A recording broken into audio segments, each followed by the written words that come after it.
Hello and welcome to my talk tonight on what it was like to grow up in a Donner Schwab family in Seattle. Well, many lessons were learned and I'm going to share those lessons with you. But let's first get some background here on how we actually made it from the Banat to Seattle. And I've done some extensive research on the internet and I'm here to share that with you. The Banat, you'll find it right about here, southeast in Europe. Question is, how did we get from Banat to Seattle? Did we take perhaps the Suez Canal and then across India? Did we perhaps cross the Russian steppes to Kamchatka over to Alaska? Or did we cross the Atlantic Ocean and head that way, the more traditional method? Which way did we go? Because you'd think it'd be a straight shot, right? Well, you wish, but it wasn't, because we are talking old-timey here. There were no airlines at the 20th century. 1900s we're talking about. Not even TWA was around at that time. Well, the first fact that I want to share with you is we came by boat. And this is true. The same boat that came to the rescue of the Titanic brought the Michels to America.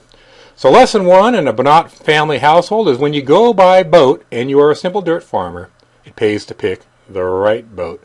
Because the RMS Carpathia is a better boat than the RMS Titanic. You can see here people leaving the Titanic to find the Carpathia, because the Carpathia is it's a seaworthy ship unless it's sinking, as we see here. Timing is important as well. So the traditional belief is from there we went to Ellis Island, then by train, maybe a wagon train, maybe a regular train, I'm not sure, but we went to the plains of North Dakota, then finally by car to Seattle. That's the migrated path that the traditional belief would have you believe. Question I have is, was it really that romantic? That's your romantic immigrant story, but is that true? And you wonder about that, especially if you study the internet like I do.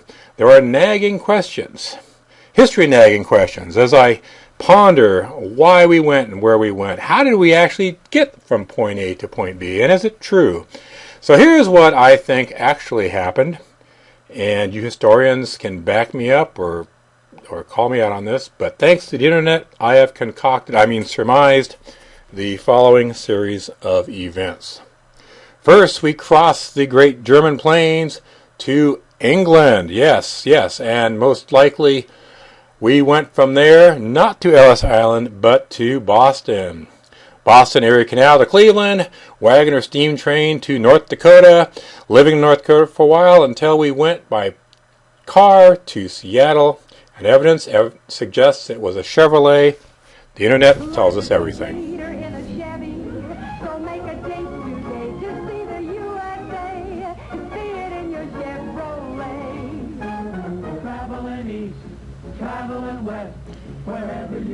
As you can see, it's just a beautiful countryside. This looks like a trip to Seattle from North Dakota, does it not? I mean, it really does. So there's a lot of evidence here to suggest that, yes, thank you very much, Dinah, Chevrolet, absolutely. So the question you may have then is, why? Why would we take this trip, this route? Well, lots of invitations were showing up all over the Banat to emigrate to a better life in England. You can see a couple of them here. England definitely wanted people. You could take a clipper ship to Liverpool. Please come to England. These notices said everywhere. And here's further evidence that what you see coming up here, it just can't get any clearer than this.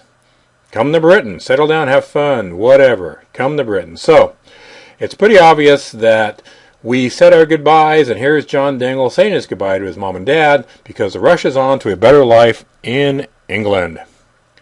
Goodbye, John. But don't forget to grab the kids.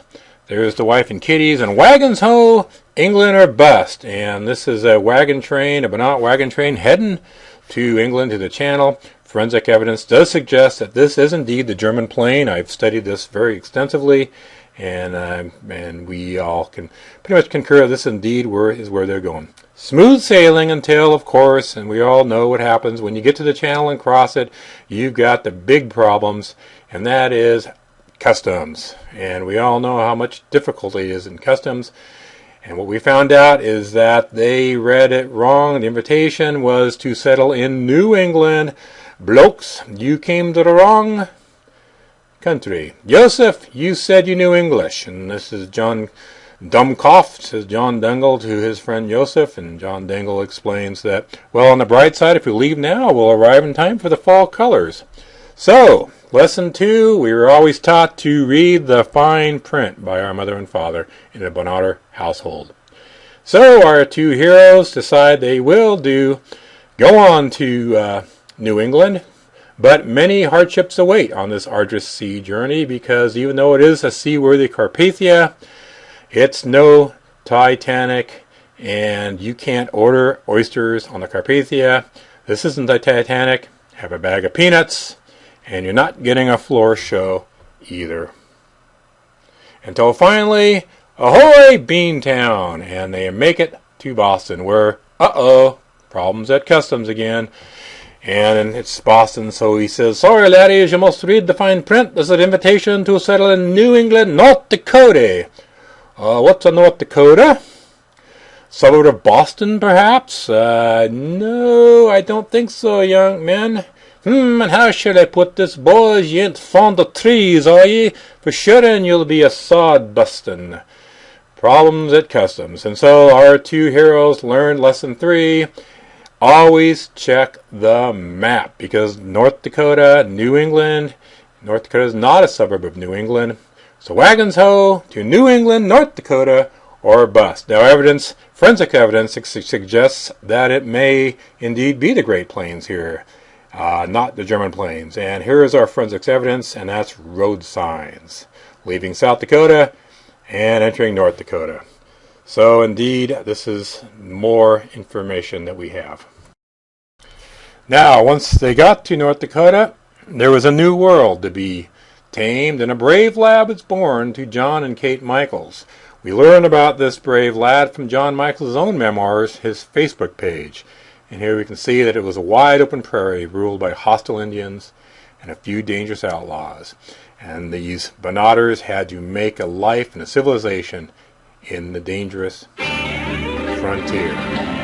So into this wild, untamed frontier stepped a new hero, John Michels. And here he is, with gun and hat in hand. The man, the myth, yes, John Michels enters the prairie.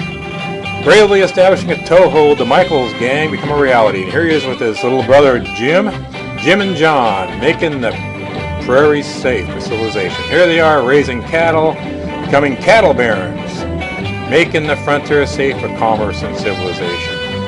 Here is John with his favorite prize cow, which he affectionately named Hillary. And it was a great time taming the frontier and making a life in the hardscrabble land. And the world then beckoned this young John Michels. You can see him all dressed up in his duds. He is indeed a cattle baron, and he is preparing for life to Chicago to bring justice to more dirty dealers, both then and to come. So John spent time in Chicago, taming it eventually. For now, and the 68 hippies and Valerie Jarrett were to come later. It was time for John to move to Spokane to find a suitable wife for a Donner Schwab farmer. This wife would have to be very pretty, highly intelligent, and of sturdy childbearing stock. From there, it was time to go to Seattle to start the family and to win the Cold War, working as a radar signal expert in Boeing. And having tamed the frontier, tamed Chicago, it was time to tame the Soviet Union. Here is our hero with his wife and children, and you might recognize a few of these kids here. You definitely recognize John and Norma. Here's Rick, that's me, and there's also Fred over here. You may remember Fred from the meeting 2 years ago. Fred and Rick kind of working as bookends here in this photo. And I'd love to tell you who these other children are. It just isn't enough time, and there's just too many kids. So let's move right along here. Isn't it a wonderful family? You can see that John has got a cap and gown because he graduated from Seattle University's master's program in engineering. Speaking of caps and gowns, you know, John, leaving high school, was given $5 by his mom to rent a cap and gown for high school graduation. John instead used the money to buy a slide rule. I don't know, he just ran into a man who said, you need a slide rule if you're going to college.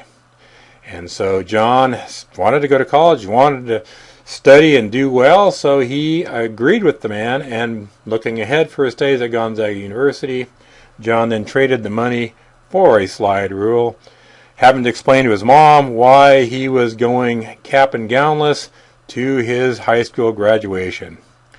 But in so doing, another valuable lesson was passed down from father to son, and that would be that when you give a man a slide rule, he'll graduate for one day, but sell a man a slide rule and he'll graduate all his life. And that's exactly what John did, wearing many caps and gowns from that day forward, knowing the value of the slide rule. Now, I'm excited to show you authentic and amazing footage that we uncovered, so you'll at last be able to see authentic Banat culture in action. I'm going to show you a Banat-style breakfast. I'm going to show you how Banat children learn traditional dance. Lessons passed on from father to son in motherhood, Banat style. And we'll also see some traditional religious ceremonies. So I'm really excited to show you this authentic and amazing footage about growing up in a Banat household. All right, here we go. The firstborn of John was a daughter, Peggy, and here's the beautiful mother with then the son that came along, which was Fred. And we'll see here, hi Fred, yeah, wave at him. Boys were trained at a very young age for HEMA defense. So here we see John's son Fred learning how to be a soldier. Very good. Oh, don't cry about it, Fred. You did very well, very well. Now here's the lovely family with the firstborn daughter again, and you can see here that Banat fathers are indeed very affectionate. Just cute little family. Now Peggy was taught to be graceful. Here's John teaching her grace lessons, and here's mother training her proper posture for walking. And this is very important. Proper training and walking posture is important. Oh, very good, Peggy. You are really learning well. And this is going to come in oh, she's so proud. This is going to come in very handy later as Peggy grows up. Not to be a farmer here, but rather as a first communicant. And you can see here, Banat children walking with fine posture, because in the Banat, religious ceremonies are not unlike a beauty pageant. Very good, Peggy. Learning lessons.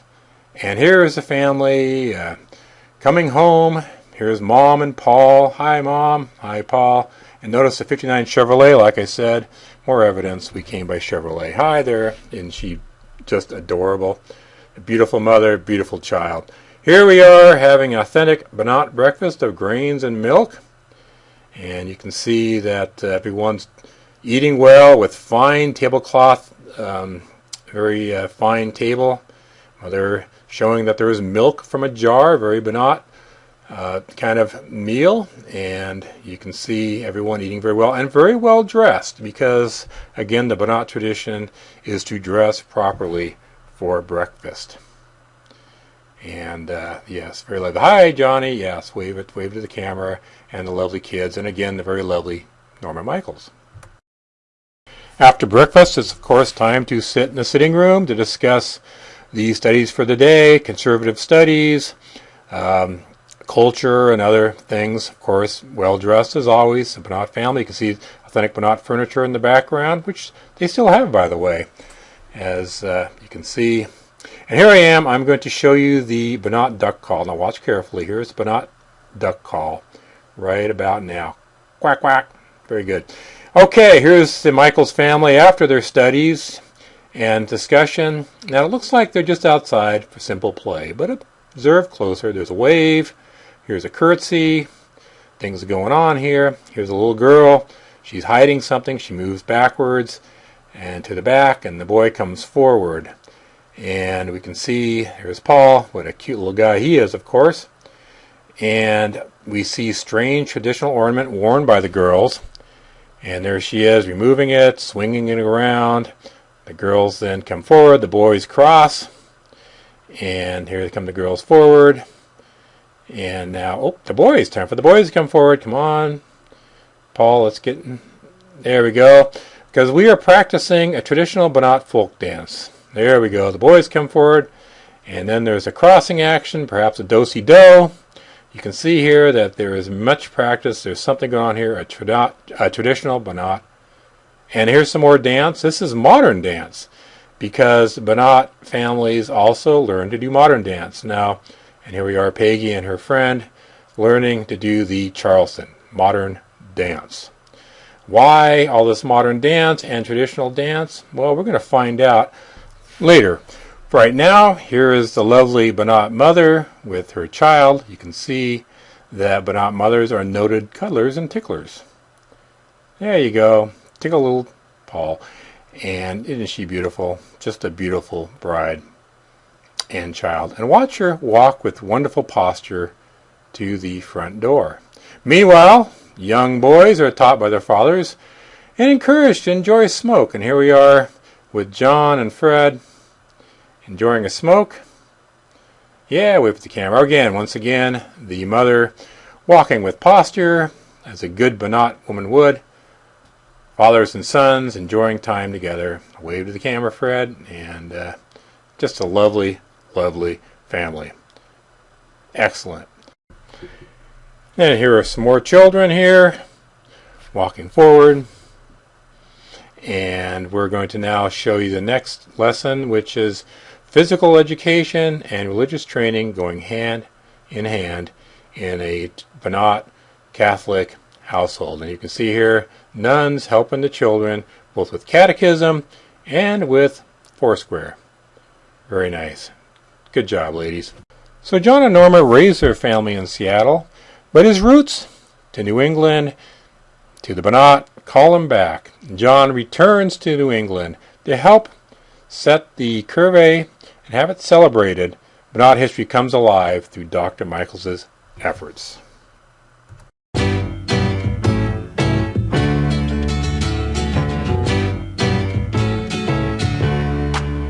Welcome back. Your dreams were your ticket out. Welcome back to that same old place that you laughed about. Well, the names have all changed since you hung around, but those dreams have remained and they've turned around. Who'd have thought they'd lead ya? Who'd have thought they'd lead ya? Back here where we need ya. Back here where we need ya. Yeah, we tease him a lot, 'cause we got him on the spot. Welcome back. Welcome back, welcome back, welcome back. Welcome back, welcome back, welcome back. And so we see the Curve being celebrated about 1990. People dressed up impeccably well. And here's the Curve with the Ray Kurtz band providing the music in New England. And you can see the dancing going on. Modern dance, as well as traditional dress, traditional dance. And here's traditional dress and modern dance. And here even the kids get involved, again, very well dressed in otters. Here's Dr. Michels and his lovely wife Norma cutting a rug. And what a fine dancing pair they have been all these many years. Dancing around a traditional Curve pole. There was that nun we saw earlier, lost the habit, kept the joy. And we can see the assorted family. They've grown up, husbands, grandchildren. And here we are, traditional dance around the Curve pole in their traditional outfits, cheering. Just a lovely time at the Curve, thanks in large part to Dr. Michels and his efforts here and elsewhere to restore Banat culture for future generations.